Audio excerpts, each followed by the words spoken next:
dipersembahkan oleh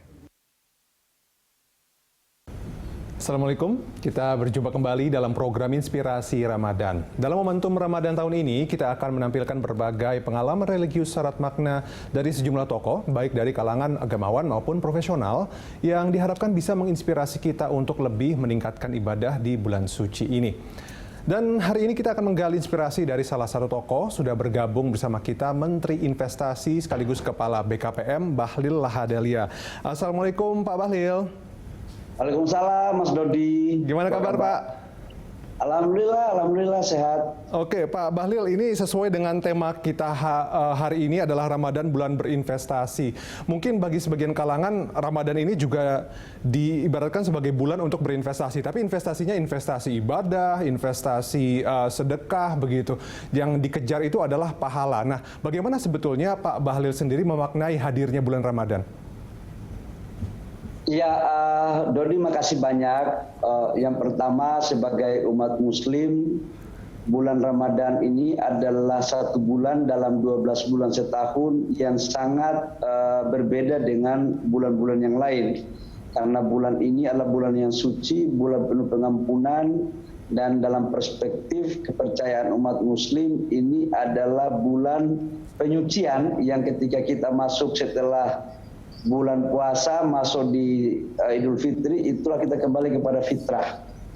Dalam konteks itu saya pikir bahwa setiap orang Muslim selalu berlomba-lomba untuk membuat kebaikan, baik dalam menjalankan ibadah puasa maupun memberikan makanan kepada fakir miskin, mengeluarkan zakatnya, kemudian berlomba-lomba untuk beribadah yang lebih. Nah, dalam konteks itu sudah barang tentu ini bagian daripada investasi. Kenapa investasi itu jangan hanya diartikan yang berbentuk materi, tapi investasi terhadap apa yang kita akan bawa pulang di akhirat. Betul. Itu harus dilakukan sekarang. Jadi berbuat baik itu bagian daripada investasi, karena memperbaiki diri orang lain itu sama dengan memperbaiki diri kita. Dan harus diingat bahwa ketika di yaumil mahsyar, yang bisa menyelamatkan kita sendiri, yang bisa menyelamatkan diri kita itu hanya kita sendiri. Caranya apa? Ya berbuat baik lain kau sebanyak-banyaknya ketika kau di dunia. Iya. Nah, dalam konteks berbuat baik ini di dalam Islam itu kan ada dua, ada hablum minallah dan hablum minannas. Dan turunan daripada hablum minannas itu adalah rahmatan lil alamin. Jadi setiap umat manusia dalam perspektif Islam dia harus mempunyai nilai tambah, harus berguna bagi manusia yang lain.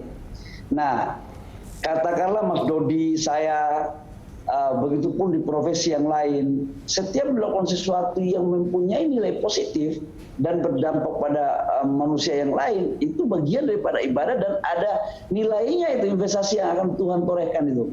Allah Subhanahu wa taala tidak akan pernah menutup mata tentang apa yang kita lakukan di dunia yang bersifat kebaikan, apalagi itu untuk kepentingan rakyat, bangsa dan negara.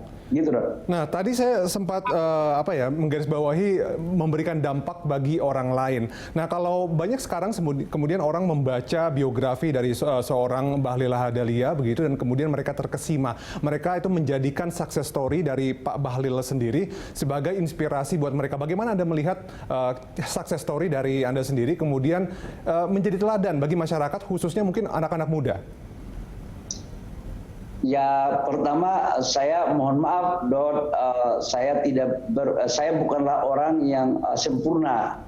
Karena kalau success story saya itu hanyalah sebuah cerita panjang yang memang saya lakukan tanpa by design, tapi memang ceritanya itu alami.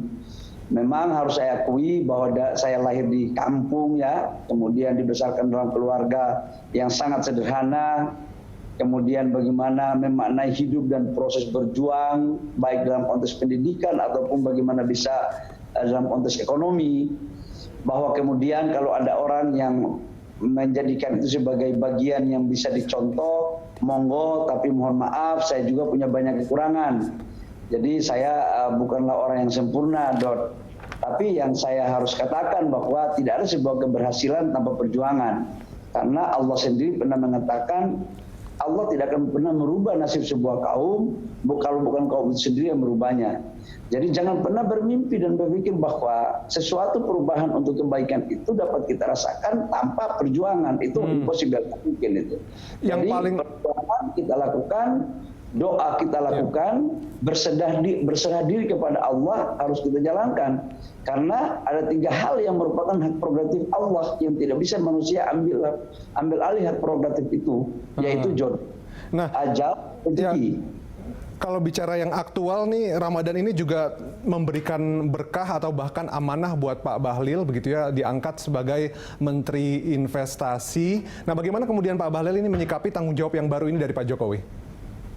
Ya, yang pertama saya bersyukur kepada Allah Subhanahu Wa Taala atas rahmat yang diberikan lewat Bapak Presiden. Saya terima kasih juga kepada Bapak Presiden yang telah memberikan amanah kepada saya untuk memimpin Kementerian Investasi sekaligus merupakan Kepala BKPM. Bagi saya jabatan itu amanah. Jabatan itu bukan untuk gagah-gagahan.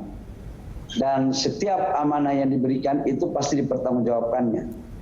Dalam konteks itu saya memaknai amanah ini adalah bagaimana saya harus berbuat sesuatu yang baik sesuai dengan undang-undang dan sesuai perintah Bapak Presiden untuk menyelesaikan masalah-masalah investasi, untuk menciptakan lapangan pekerjaan, untuk meningkatkan pertumbuhan ekonomi, untuk kemudian memberikan pemerataan pertumbuhan ekonomi kawasan dari Aceh sampai Papua. Itulah yang saya maknai dan saya harus jujur mengatakan bahwa ini semuanya karena Allah Subhanahu Wa Taala.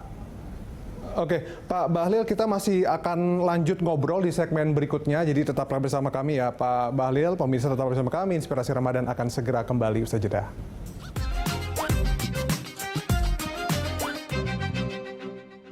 Dipersembahkan oleh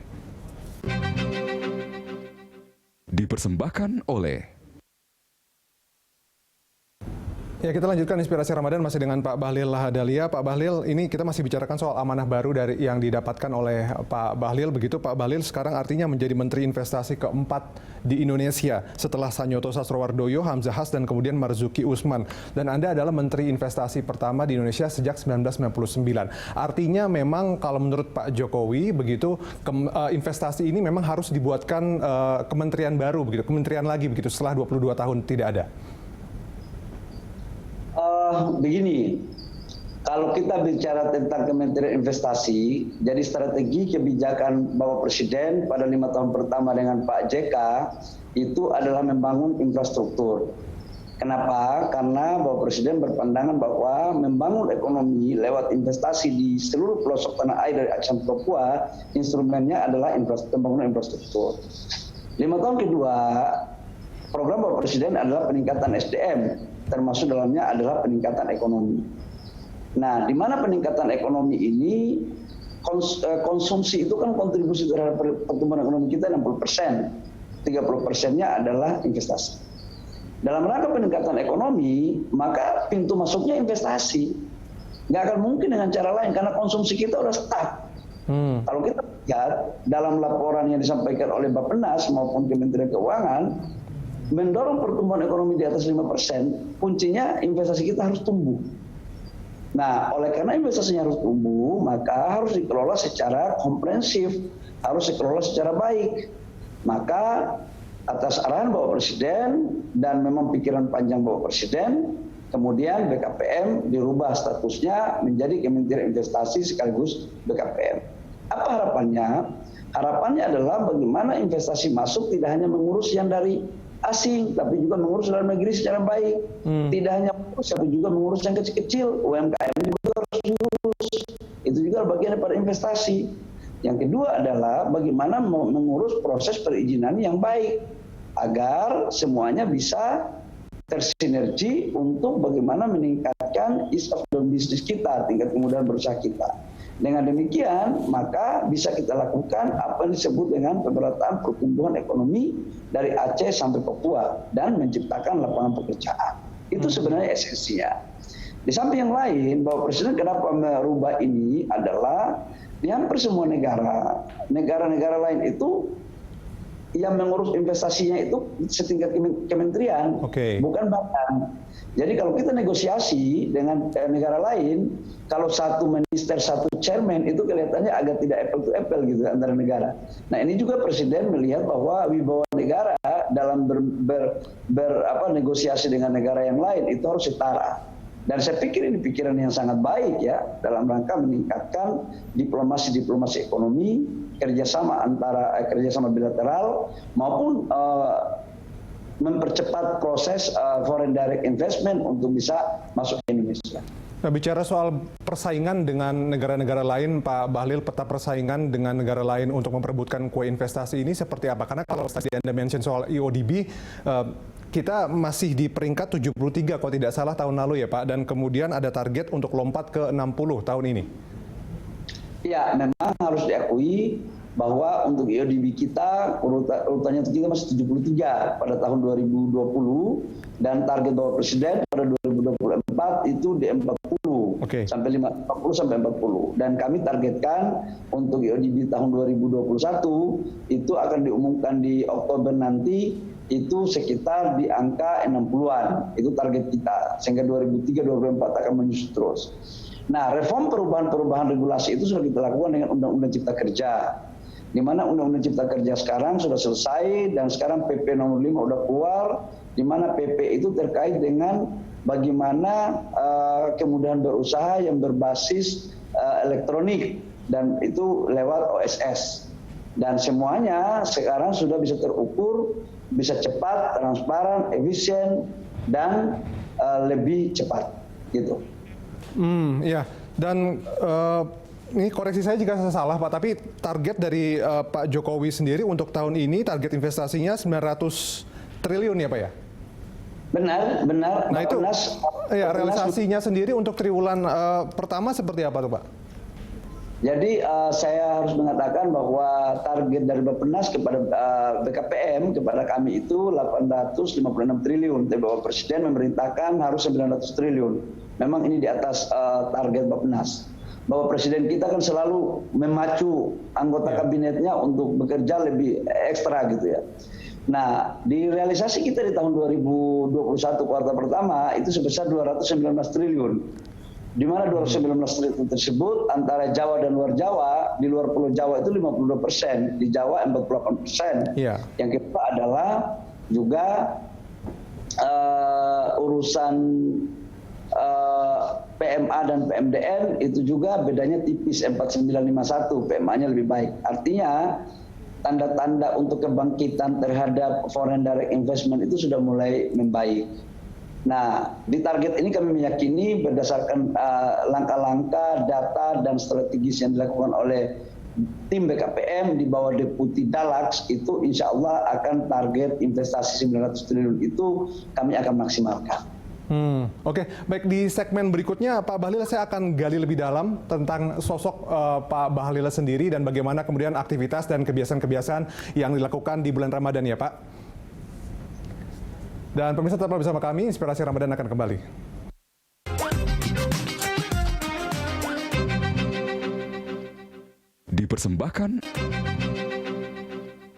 Dipersembahkan oleh Ya, kembali bersama Pak Bahlil Lahadalia di Inspirasi Ramadan. Pak Bahlil, ini tentu saja tadi target yang cukup besar dari Pak Jokowi, bahkan sebetulnya itu melampaui dari target sebelumnya 900 triliun. Artinya kerja yang harus Anda lakukan itu luar biasa, begitu apalagi di bulan Ramadan ini nggak ada kecuali ya Pak, tetap harus bekerja keras. Nah, bagaimana kemudian Pak Bahlil bisa menyeimbangkan yang namanya kesibukan dalam pekerjaan dengan aktivitas religi atau aktivitas keagamaan? Ya, saya kalau aktivitas kerja memang sejak kecil udah saya kerja. Tapi untuk sebagai umat muslim, untuk menjalankan ibadah kewajiban, insya Allah saya melakukan tidak ada terganggu sama sekali. Kita lakukan.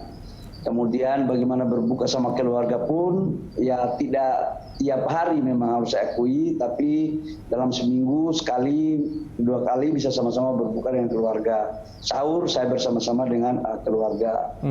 Kalau di sholat berjamaah, kalau di rumah palingan di subuh ya, subuh karena saya pulang malam soalnya, jadi habis sahur kami bersama-sama.